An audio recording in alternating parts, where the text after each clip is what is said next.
Thanks, and thanks for coming. I started Barely Political 4 years ago, actually this month, with a video called I Got a Crush on Obama, featuring a girl singing about Barack Obama. At the time, not that many people were familiar with YouTube, and not that many people were familiar with Barack Obama. After starting Barely Political about 3 months in, that was kind of a one-off video, I joined a company called Next New Networks, which was doing really interesting, smart things around building sustainable video programming that had audiences which were loyal and could last a long time.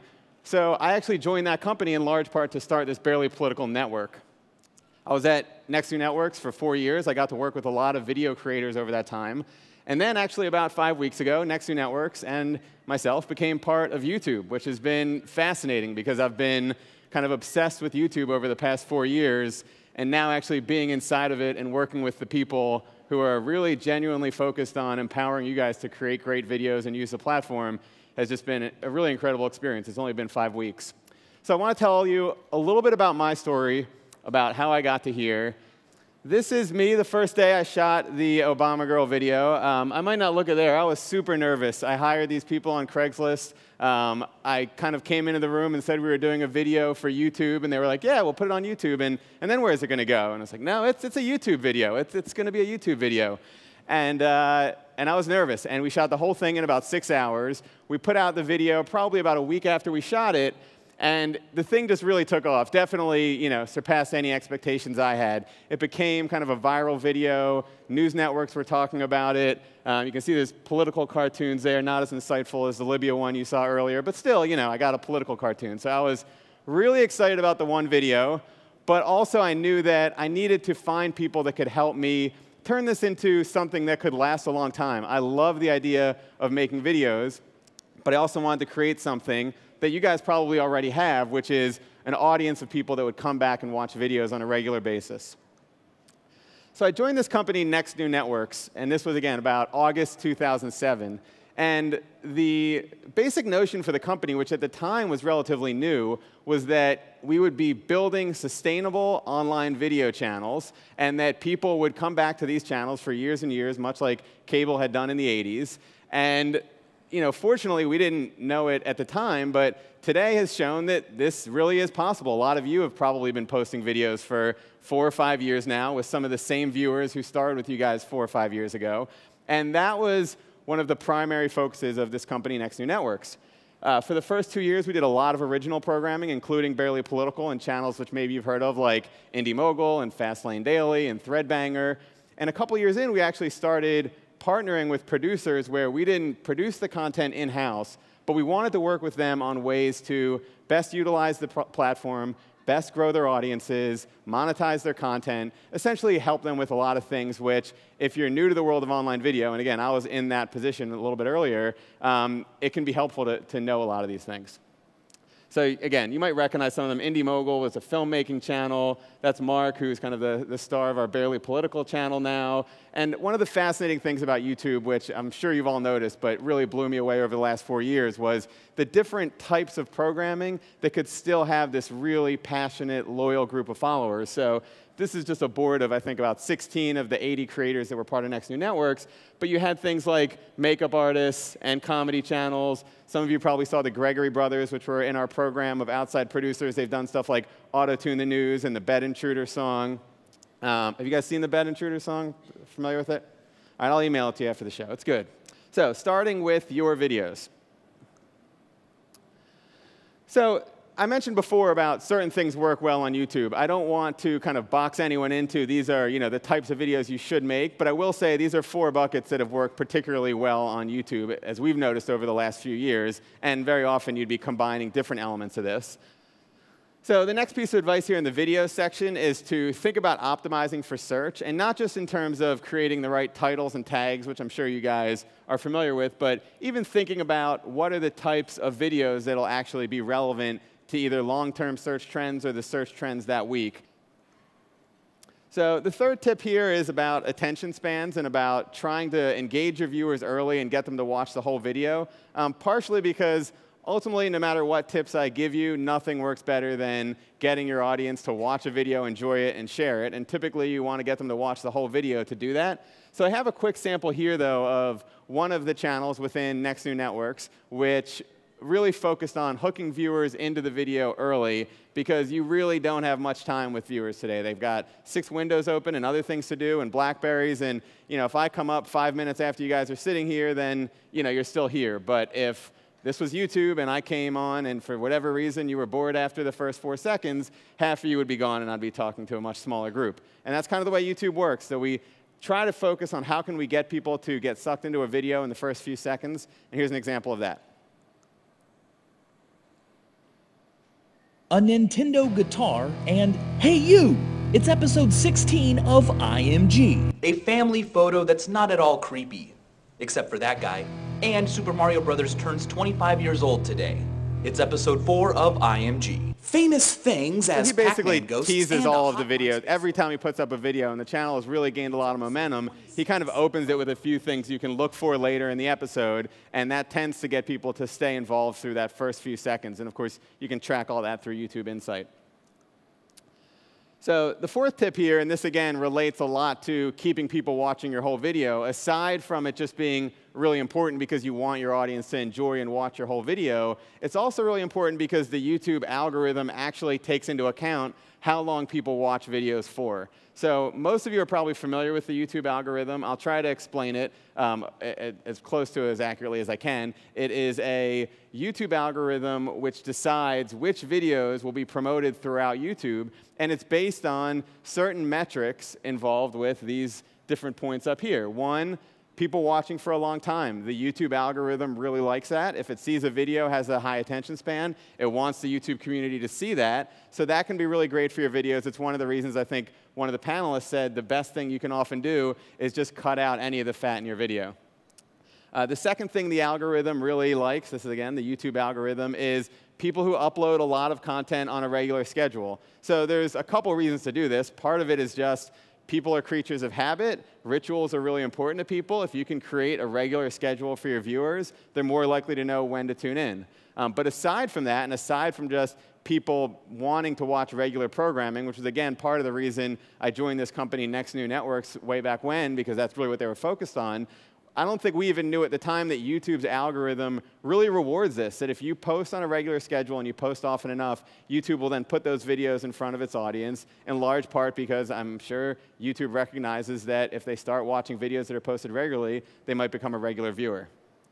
The third thing to do in terms of the YouTube algorithm is getting your audience to participate. So comments, favorites, likes, and talking to your audience really can do a lot. And sometimes it's literally asking for those things, but often it's also just having your audience feel like you're actually talking to them. And when they feel that, very often they'll communicate with you because it is a social platform. And then the fourth thing here around annotations, playlists, and responses, if you encourage your users to bounce around to your different videos, the algorithm really appreciates that as well. So those are very specific things you can do, knowing that often on YouTube, the way to get viewership is through search. Often it's through a video going viral or being tweeted and blogged. And very often a lot of viewership comes from those videos landing in those related video searches next to other videos. And that is determined by an algorithm. So the fifth tip regarding videos themselves is that I would really encourage figuring out ways to collaborate. I don't think there's any single thing you could do that could drive traffic quicker than collaborating with another big channel. Even if you can't collaborate with other big giant channels, which often will increase viewership really quickly, you can get a similar boost if you can figure out ways to collaborate with people who are making very similar content, and then that audience will carry over. And it makes a lot of sense that if you put your own personality into somebody else's video, their audience is on YouTube, they're one click away from your content, and they feel like it came from a trusted friend, that recommendation. So we've seen it from the smallest channels to the biggest. That kind of collaboration can really work. You're in a room here of 400 people. You should really be talking to each other and figuring out who would be cool to make videos with. I heard some of you guys are already doing meetups and gatherings in London. Aside from that, just messaging people and talking about collaborating can go a really long way. So I have a quick video here. It's a collaboration between two big YouTube channels, Freddie W. and Epic Mealtime. Epic Mealtime and Freddie Wong about to take a shit on the collabo game. What you know about video editing software? Well, this shot's boring, too stationary. Let's get some camera shake. Feels like you're there. More camera shake. More camera shake. Too much camera shake. This isn't Born Identity. You ain't Matt Damon. Ain't a Freddie Wong video unless we got some guns. Am I right, hater? Guns. More guns. More guns. Raining guns. So anyways, I love both those channels, by the way. If you're writing down channels to watch when you get back home, Freddie W. and Epic Mealtime are both fantastic channels. Great examples of original content on YouTube that really is not like anything you'd necessarily see on TV. One is all around special effects short films. The other one is how much you can cook with bacon. And they're just, you know, the types of things that you watch them, they're really amazing to watch, and they're succeeding on YouTube in a way that even a year ago maybe you didn't see. So the next section I want to talk about is audience, and specifically, again, about how to build sustainable, loyal audiences that will keep coming back to watch your videos.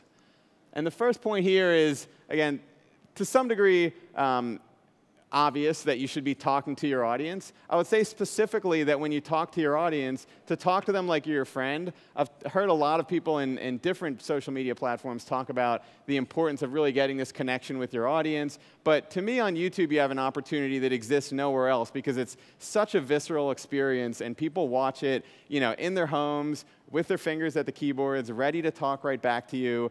And you know, the videos that go up there, it's often hard to even remember that when a video has 500 views, that it's actually 500 real people all over the world at their computers watching your video, willing to give you feedback. And so talking to them can be really important.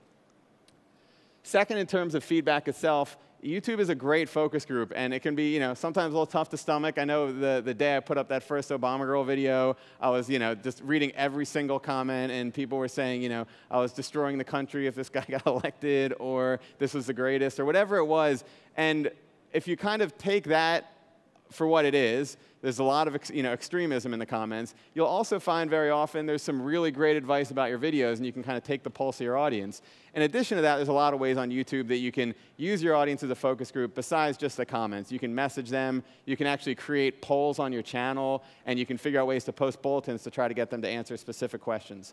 So the 8th tip here, and the third one in the audience section, I would say is around involving your audience in the videos themselves and figuring out a way to put them in the videos. So the 9th tip here in the audience section is around building subscribers. And subscribers are really important to YouTube because very often, even if only a certain percentage of your viewership comes from your subscriber base, it's those subscribers that are loyal fans that will then share your video with other people. And in addition to building subscribers, the great thing about it is that ultimately, YouTube will reward channels, again, with the algorithm that have built up a subscriber base and a big viewership base. So the best thing that we found you can do here is really ask people to subscribe. And that, you know, it's one thing to put up annotations. There's already subscribe buttons there. But a lot of channels really make it a habit of every video asking their audience to subscribe for more videos because they know it's the most likely way people will find more videos. So I have a quick video here. It's not actually one video in succession. It's Mystery Guitar Man, who I think who's been playing on these screens here all day. And it's just little snippets we found of him asking his audience to subscribe at the end of videos. If you like this video, make sure you guys hit the subscribe button above, the subscribe button above, subscribe button above, subscribe button above, subscribe button above, subscribe button above, or you can click my face, hit the subscribe button above, subscribe button above, subscribe button. Make sure you click here to subscribe. You can click the gray subscribe button up there. If you like this video and you want to see more as they come out, I usually post. So anyways, it's a small part of his video, but it's probably part of the reason he has 1.4 million subscribers or whatever he has. And he does it, I think, pretty much every single video. And then as those videos get a lot of viewership over the long term, he's still getting new audiences from videos that were out there 2 or 3 years ago. So the final piece of advice here in the audience section is that while YouTube is a great platform to communicate with your audience directly, there are some amazing other social platforms out there to do it. Ultimately, while YouTube is a platform they go to on a regular basis and one of the most popular websites in the world, I think one of the 5 most popular websites in the world, they also live their lives on a regular basis on some of these other social networks like Twitter and Facebook. And if you're able to build an audience there, it's just one more way for people to discover when your videos come out. So the last section I want to talk about here is the platform itself. And again, it's really tough to condense all of the different things you can do with the platform into 5 minutes of a 30-minute presentation. But I want to go through some high-level things that you should be thinking about. And then hopefully when you get back and you log into your accounts, you can really dig into some of the different things the platform can do. So the first thing it's great for is to really understand the data of your viewers and your users and the channel itself. My background is actually in marketing, and it's really bizarre that in a lot of ways I have better access to my own videos on a YouTube channel after only having, a few thousand views than I did with some major clients. You get all kinds of really specific data around how long people watch your video for, the very second people stop watching your video, so you can think about on your next one how maybe you won't lose them next time, who they are, the demographics, and this stuff really can help shape the types of videos that you think your audience will like. The next one here, again, this was talked about a little bit in terms of using the platform itself as a promotional device. Here's some different examples of how, if you can keep people in your world of videos, ultimately because people are creatures of habit, if you can get them to watch 3, 4 videos, get a sense for the types of videos that you make yourself, then you have a great chance of getting them to become more of a loyal viewer. So that's an example with, again, Barely Political up there on the upper right. We end all of our Key of Awesome series with a grid with the whole collection of videos, so people can actually click on any of the past videos. You see some other ones here. That's the Annoying Orange, who puts links to his personal channel. He typically links to somebody who he collaborated with on that channel, and then links to some of his other videos. And then there's examples on the bottom left, how people actually keep viewers in their world of videos by creating interactive experiences where the first video might kick off a series of videos, and then you send somebody to another video, and hopefully after a certain amount of time watching the channel, they become engaged with the site and loyal to it. And then finally, there's something where somebody's keeping you watching the video with an annotation, basically using text. And then the final one, and I'd say the biggest thing for me over the past 4 or 5 years of working on the YouTube platform is that it's so important to constantly communicate with your audience and to really think about ways to engage your audience and to learn all the different ways that you can do this on YouTube. So there's a long list of different YouTube tools. Here you see an annotation telling someone to stay tuned. You can use bulletins. You can favorite other people's videos. You can use comments to communicate by commenting back to people's comments in the comments section. And here's kind of a laundry list of a whole bunch of tools, which, if I had the time to dig in, would go into each one. But ultimately, the best thing you can do is experiment with it. Go into the actual site that's updated on a regular basis. Check out the YouTube blog, because they're rolling out new features all the time. And to try to get a sense for how the platform itself can best put your videos in the spotlight, because you're making amazing content, and we've seen incredible content from all over the world.